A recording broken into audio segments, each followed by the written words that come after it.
Hello students, आप सभी का मेरे यूट्यूब चैनल पे स्वागत है। और जैसा कि आप देख रहे हैं, हम अपने यूट्यूब चैनल पे आपको जो है मैकेनिकल के जो इम्पोर्टेंट टॉपिक्स हैं वो करवा रहे हैं। और आजकल जो हमारा सब्जेक्ट चल रहा है वो चल रहा है आपका मशीन डिज़ाइन। तो आजकल हम मशीन डिज़ाइन के जो है इम्पोर्टेंट टॉपिक्स को ले रहे हैं और उन्हीं टॉपिक्स के हम फिर एमसीक्यूज़ भी आपको करवा रहे हैं। तो आज का जो वीडियो ये हमारा basic requirement for machine elements and machines का जो है सेकंड लेक्चर है। इसका जो पहला जो पार्ट है उसका जो लिंक है आपको इस वीडियो की डिस्क्रिप्शन में मिल जाएगा। उसमें हमने basic requirements of machine elements and machines के जो बेसिक जो रिक्वायरमेंट्स हैं उसकी, जैसे स्ट्रेंथ हो गया, आपका रिजिडिटी हो गया, ठीक है ना, क्रीप हो गया, अल्टरनेटिव स्ट्रेस हो गया, स्ट्रेस कंसंट्रेशन हो गया, तो सो मैनी पॉइंट्स हैं। तो उन सभी पॉइंट्स को बहुत डिटेल में एक्सप्लेन किया है, बहुत थ्योरी को अच्छे समझाने की कोशिश की है। और आज की इस वीडियो में जो है हम उसी टॉपिक के एमसीक्यूज लेंगे। तो जो मल्टीपल ऑब्जेक्टिव क्वेश्चंस हैं आज की इस वीडियो हम उनको डिस्कस करेंगे। अगर आपको उसका थ्योरी का लेक्चर देखना है तो आपको इस वीडियो के डिस्क्रिप्शन में जो है उसका लिंक मिल जाएगा, या ऊपर आई बटन पे आप चले जाएंगे तो वहाँ से भी जो डायरेक्ट आप उस वीडियो पे जा सकते हैं और वहाँ जाकर के उस लेक्चर को अटेंड कर सकते हैं। और basic requirement of machine element and machine के जो थ्योरी का लेक्चर उसको आप अच्छे से सुन सकते हैं, देख सकते हैं। एक्चुअली में वो वीडियो बहुत ज़्यादा लेंदी हो गया था, इसीलिए जो है मैंने एमसीक्यूज़ को अलग कर दिया था। एमसीक्यूज़ को इसलिए हम सेकंड पार्ट में ले आए हैं। तो आज की इस वीडियो में हम एमसीक्यूज़ क्वेश्चंस को करेंगे। थ्योरी के लिए आपको उस वीडियो को देखना पड़ेगा और उसके बाद अगर आप एमसीक्यू करते हैं तो आपको अच्छी चीज़ जो है समझ में आ जाएगी। ठीक है, तो आज का जो हमारा ये हो गया आपका सेकेंड पार्ट। तो आज सेकंड पार्ट में हम जितने भी हमारे मशीन एलिमेंट्स हैं और मशीन्स के जो हैं बेसिक रिक्वायरमेंट्स के ऊपर जो है हम उनके एमसीक्यूज़ को आज डिस्कस करेंगे। ठीक है, चलिए। तो basic requirement of machine elements में हमने जो है एटलीस्ट 15 पॉइंट्स को डिस्कस किया था। ठीक है ना, एटलीस्ट 15 पॉइंट्स को हमने डिस्कस किया जो कि बहुत ही इंपॉर्टेंट हैं किसी भी मशीन के एलिमेंट के लिए। और मशीन जो है हमारी वो एक्चुअली में क्या है, कॉम्बिनेशन ऑफ एलिमेंट्स, और सबका अपना अपना रोल होता है मशीन के अंदर। कोई भी एक पार्ट अगर मशीन में डैमेज हो जाए तो मशीन जो है प्रॉपर ब्रेकडाउन में चली जाती है और उससे फिर आप अपना जो आउटपुट है वो नहीं ले सकते हैं। ठीक है ना, तो इसके बारे में डिटेल में आप जो है मेरी प्रीवियस पार्ट 1 को देख लीजिए और उसके बाद आपको इन एमसीक्यूज को करने में और आसानी हो जाएगी। चलिए अब हम डिस्कस करते हैं एमसीक्यूज क्वेश्चन को, ज़्यादा टाइम को ना खराब करते हुए। चलिए, पहला जो क्वेश्चन है वो आपके सामने है, the combination of stationary and moving parts constructed and assembled for the purpose of producing, transforming or utilizing mechanical energy is known as। तो अगर आप देखें कि जितने भी स्टेशनरी या फिर मूविंग पार्ट्स उनका एक कॉम्बिनेशन जिसका जो है मेन पर्पस है प्रोड्यूसिंग करना, ट्रांसफॉर्मिंग करना या फिर मैकेनिकल एनर्जी को यूटिलाइज करना, तो उसे हम क्या कहेंगे?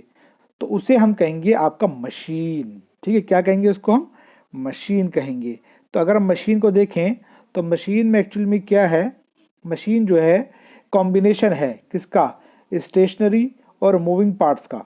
और उसमें जो कुछ पार्ट फिक्स रहते हैं, कुछ का अलग अलग टाइप का मोशन रहता है, लेकिन सबका जो मेन फंक्शन है, मेन जो वर्क है वो यही है कि आउटपुट देना। ठीक है, तो इसका जो राइट आंसर है वो होगा आपका बी।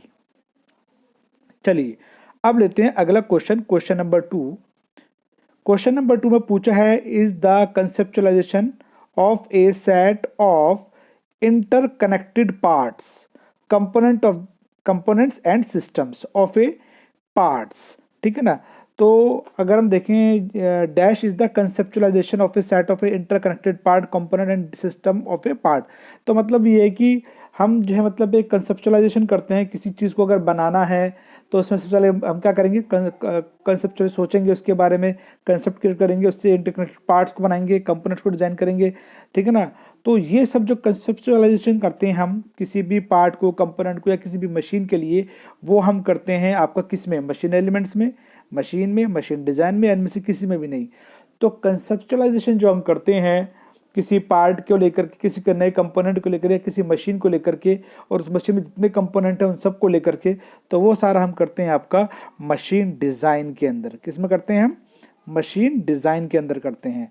तो इसका जो राइट आंसर है वो होगा आपका सी। चलिए अब लेते हैं आपका क्वेश्चन नंबर थर्ड।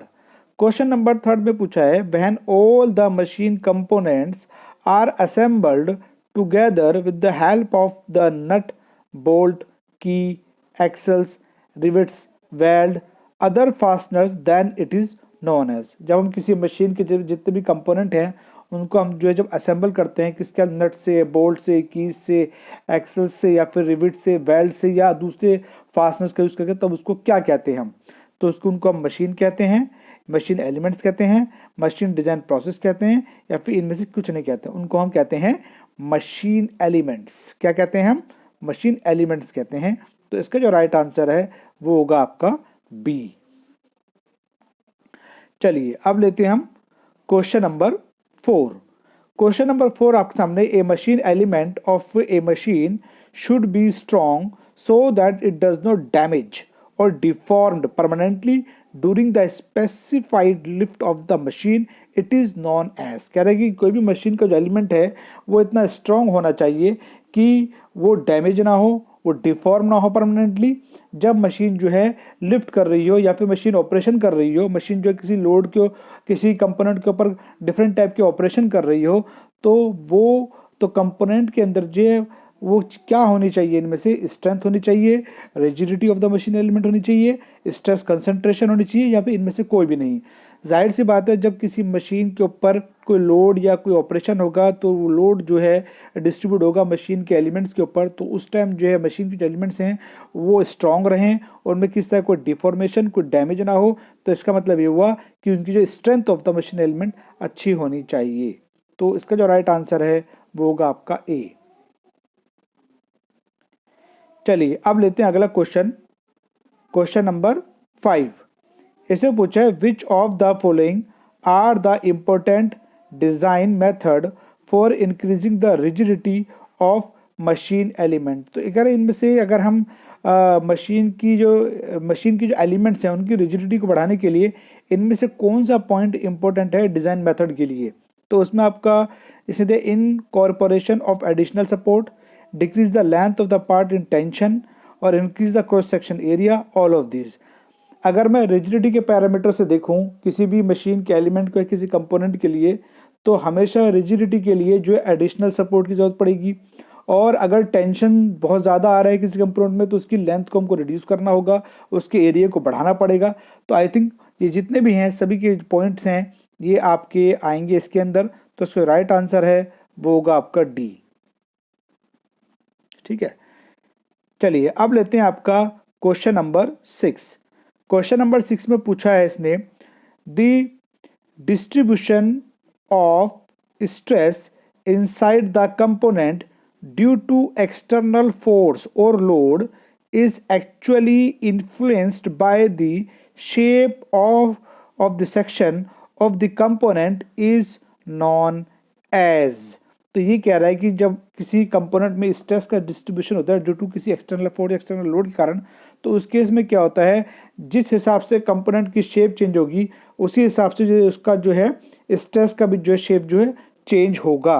तो उसे हम क्या कहेंगे? उसे हम अल्टरनेटिव स्ट्रेस कहेंगे, या उसे हम स्ट्रेस कंसंट्रेशन कहेंगे, या rigidity of the machine element कहेंगे, या फिर क्रिप स्ट्रेंथ कहेंगे। उसको हम कहेंगे आपका स्ट्रेस कंसंट्रेशन।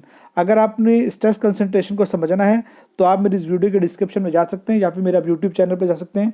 मैंने स्ट्रेस कंसंट्रेशन के ऊपर जो है अलग से जो है एक वीडियो बनाया हुआ है जिसमें मैंने स्ट्रेस कंसंट्रेशन को बहुत डिटेल में एक्सप्लेन किया है, और उसके साथ साथ जो है मैंने जो है उसके MCQs भी मैंने वहाँ एक्सप्लेन किए हैं। तो आप जा सकते हैं, स्ट्रेस कंसंट्रेशन पे अलग से मैंने वीडियो दी हुई है, तो आपको इस वीडियो के डिस्क्रिप्शन में भी उसका लिंक मिल जाएगा, या फिर आप मेरे यूट्यूब चैनल पे जाके भी देख सकते हैं, सर्च करके स्ट्रेस कंसंट्रेशन का टॉपिक, तो आपको मिल जाएगा वहाँ पर। ठीक है, आपको उसके MCQs भी मिलेंगे उसके साथ में। चलिए अब आता है क्वेश्चन नंबर 7।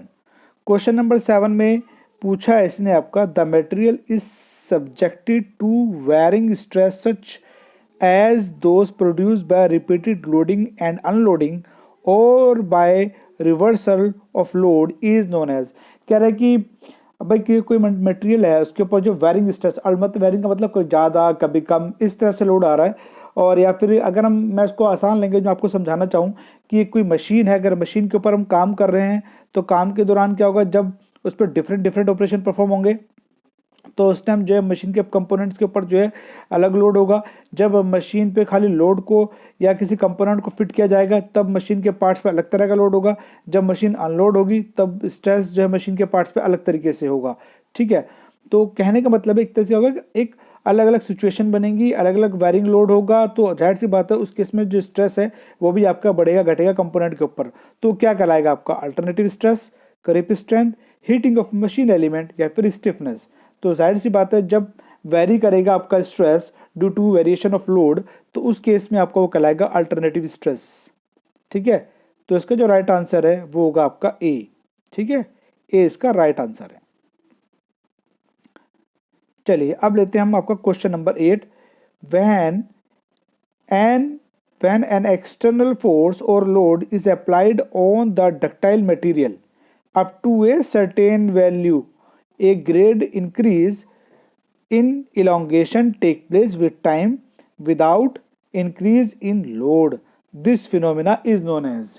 तो कह रहा है कि सपोज सॉरी, जब हम जो है किसी कंपोनेंट के ऊपर जो है, कंपोनेंट के साथ आपका डक्टाइल मटेरियल है, उसके ऊपर कोई एक्सटर्नल फोर्स या लोड जो हम अप्लाई कर रहे हैं, लेकिन जो क्या है कि हम उसके ऊपर लोड को एक बार जो लोड लगाए बस वही है, लेकिन धीरे धीरे क्या हो रहा है उसमें इलोंगेशन आ रहा है।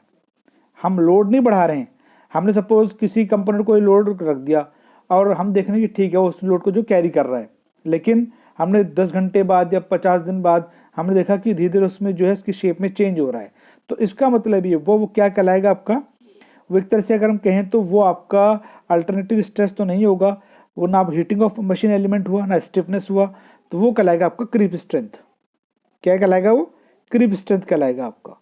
क्योंकि क्रीप में क्या होता है कि विदाउट इंक्रीजिंग लोड, अगर हम स्ट्रेंथ ऑफ मटेरियल के पैरामीटर से देख रहे हैं या फिर मशीन के डिज़ाइन के पैरामीटर से देख रहे हैं, तो उस केस में जो है अगर हमने किसी डक्टाइल मटेरियल के ऊपर कोई लोड या एक्सटर्नल फोर्स अप्लाई कर दिया, लेकिन उसमें उस टाइम वो प्रॉब्लम नहीं हुई, उसमें कोई डिफॉर्मेशन नहीं हुआ, लेकिन आफ्टर ड्यूरेशन ऑफ टाइम जो है उसमें डिफॉर्मेशन हुआ विदाउट इंक्रीजिंग लोड, तो this phenomena is known as creep strength. क्या कहलाएगा, क्रीप स्ट्रेंथ कहलाएगा।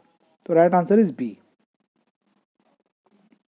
चलिए अब लेते हैं क्वेश्चन नंबर 9। क्वेश्चन नंबर 9 में कहा है dash is that property of the material which permit greater stress to be induced with less deformation. तो कह रहा है कि उस प्रॉपर्टी का नाम बताना है मटेरियल में जो कि स्ट्रेस को बढ़ा रही है लेकिन डिफॉर्मेशन बहुत कम हो रहा है उस केस में। ठीक है ना, डिफॉर्मेशन क्या हो रहा है, बहुत कम हो रहा है, स्ट्रेस को बढ़ाया जा रहा है और लेकिन डिफॉर्मेशन बहुत कम हो रहा है, ना के बराबर डिफॉर्मेशन हो रहा है। तो वो क्या कहलाएगा, मतलब मटेरियल की प्रॉपर्टी ऐसी है कि वो जो है स्ट्रेस को अधिक से अधिक क्षमता में अपने अंदर एब्जॉर्ब कर रही है, लेकिन जो डिफॉर्मेशन है वो बहुत ना के बराबर कर रही है। तो उसे प्रॉपर्टी को हम क्या कहेंगे, alternative stress, creep strength, heating of machine element या स्टिफनेस। वो कहलाएगी आपका स्टिफनेस। तो right answer is D. Okay, चलिए अब लेते हैं लास्ट क्वेश्चन, क्वेश्चन नंबर 10। इसमें कहता है and a general agreement of a rule established by the authority conscious and created and used by the various levels or of interest is known as. तो ये आपका ए होगा, ये आपका बी है, ये आपका सी है और ये आपका डी है। इसमें मैं यहाँ लिखना ध्यान नहीं रहा, चलिए कोई नहीं, बात है कि हम क्वेश्चन को देखना है, उसका आंसर को समझना है। तो आप समझ लीजिए जब हम कोई रूल बनाते हैं एक जनरल एग्रीमेंट के अकॉर्डिंग कि उसमें अथॉरिटी कॉन्सेंसस होगा उसमें आपका, और उसको क्रिएट किया जाता है लेवल ऑफ इंटरेस्ट के अकॉर्डिंग, और वो जो कहलाएगा वो आपका सेफ्टी नहीं होगा, वो आपका फैक्टर ऑफ सेफ्टी, क्योंकि सेफ्टी जो हम लगाते हैं किसी कंपोनेंट की सेफ्टी के लिए या हर कुछ में डैमेज ना हो, हर किसी की सेफ्टी में जो है वो अलग चीज़ होती है। फैक्टर ऑफ सेफ्टी का मतलब है किसी कंपोनेंट के अंदर जो है हम जो है जो भी उसकी लोड कैरिंग क्षमता है, अगर कल को से फ्लक्चुएशन आता है तो उस टाइम भी वो फेल ना हो, तो उसमें जो एडिशनल जो उसमें जो मटेरियल ऐड किया जाता है वो फैक्टर ऑफ सेफ्टी के अकॉर्डिंग ऐड किया जाता है। और यहाँ पर जो बात हो रही है general agreement rule established authority consensus and created and used by various level of interest is known as. तो यहाँ पर जो है आपका वो कहलाएगा आपका स्टैंडर्डाइजेशन। ठीक है ना, क्योंकि स्टैंडर्डाइजेशन क्या करते हैं, हम एक स्टैंडर्ड पैरामीटर के अकॉर्डिंग जो अथॉरिटी के द्वारा डिजाइन किए जाते हैं एग्रीमेंट के अकॉर्डिंग, उसके अकॉर्डिंग जो है हम कंपोनेंट को तैयार करते हैं जिससे कि कंपोनेंट का रिप्लेसमेंट जो हो सके, ठीक है ना, और आपका इंटरचेंजेबिलिटी हो सके। तो इसे हम कहते हैं आपका स्टैंडर्डाइजेशन। तो इसका जो राइट आंसर है वो होगा आपका सी। और स्टैंडर्डाइजेशन के ऊपर जो है अगर आप देखना चाहते हैं तो मैंने अलग से की वीडियो बनाई हुई है जिसमें कि मैंने स्टैंडर्डाइजेशन, नॉर्मलाइजेशन और आपका इंटरचेंजेबिलिटी को बहुत डिटेल में एक्सप्लेन किया है, और फिर उसके एमसीक्यूज भी हमने उस लेक्चर में लिए हैं। तो आप मेरे यूट्यूब चैनल पर जाकर के स्टैंडर्डाइजेशन का लेक्चर भी आप देख सकते हैं, जिसमें कि स्टैंडर्डाइजेशन क्या होता है, नॉर्मलाइजेशन क्या होता है, इंटरचेंजेबिलिटी क्या होता है, इन दोनों में क्या डिफरेंस होता है, उसके फिर एमसीक्यूज हैं। तो आप उस वीडियो को देख सकते हैं जिससे कि आपकी नॉलेज और इम्प्रूव होगी। ठीक है, ओके स्टूडेंट्स, तो आज के इस वीडियो लेक्चर में इतना ही। मिलते हैं नेक्स्ट लेक्चर में एक नए टॉपिक के साथ और उसके एमसीक्यूज के साथ में। Okay, thank you.